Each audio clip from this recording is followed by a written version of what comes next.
భక్తివర్ణ ప్రేక్షకులకు శుభోదయం 13/8/2024 స్వస్తి శ్రీ చాంద్రమానం క్రోధినామ సంవత్సరం దక్షిణాయనం వర్ష ఋతువు శ్రావణ మాసం శుక్లపక్ష నవమి మంగళవారం నవమి తెల్లవారుజామున 5:35 వరకు విశాఖ నక్షత్రం ఉదయం 7:30 వరకు తర్వాత అనురాధ నక్షత్రం వచ్చింది వర్జ్యం ఉదయం 11:45 నుండి 1:26 వరకు దుర్ముహూర్తం ఉదయం 8:16 నుండి 9:07 వరకు దుర్ముహూర్తాలు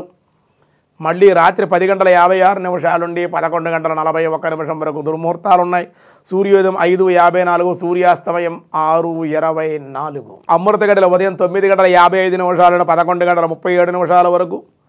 రాహుకాలం ఈరోజు మధ్యాహ్నం 3 గంటల నుండి 4:30 వరకు రాహుకాలం శుభ సమయం లేదు ఈరోజు బ్రహ్మయోగం మధ్యాహ్నం 2:30 బాలవ సాయంత్రం 5:13 కౌలవం తెల్లవారుజామున 5:35 ఈరోజు శ్రావణ మంగళవారం అనేది 2వ మంగళవారం శ్రావణ గౌరీ వ్రతం చేసుకోవడం ముత్తైదులు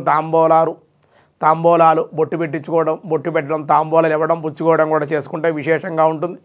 నవమి మంగళవారం కాబట్టి సాధారణమైన వ్యవహారాలకి ఈరోజు అనుకూలంగా ఉంటుంది దినారంభ చక్రాన్ని బట్టి ఈరోజు మేష వృషభ మిథున కర్కాటక రాశి వారికి మిశ్రమంగా ఉంది సింహ కన్య తుల వృశ్చిక రాశి వారికి కూడా అంత అనుకూలంగా లేదు ధనసు మకర కుంభ మీనరాశుల వారికి కూడా మిశ్రమంగానే ఉంది అని చెప్పడం జరుగుతుంది విష్ణు సహస్రనామంలో ఈరోజు వ్యాసాయ విష్ణు రూపాయ వ్యాసరూపాయ విష్ణవే వృషాకృతి వృషాకృతయే నమః అనే నామం ఉంది స్వామివారికి ధర్మమే ఆకారముగా గలవాడు కనుక మూర్తిభవించిన ధర్మస్వరూపుడు కనుక స్వామిని రామో విగ్రహవాన్ ధర్మ అని రామాయణం చెప్పినట్లుగా భగవానుడు తన అవతారముల యందు ధర్మమును ప్రబోధన చేయుటే కాక వానిని చక్కగా అనుష్ఠించి చూపినవాడు కనుక ఈ నామానికి వృషాకృతయే నమః అనేటువంటి అర్థం కలిగింది అని చెప్పారు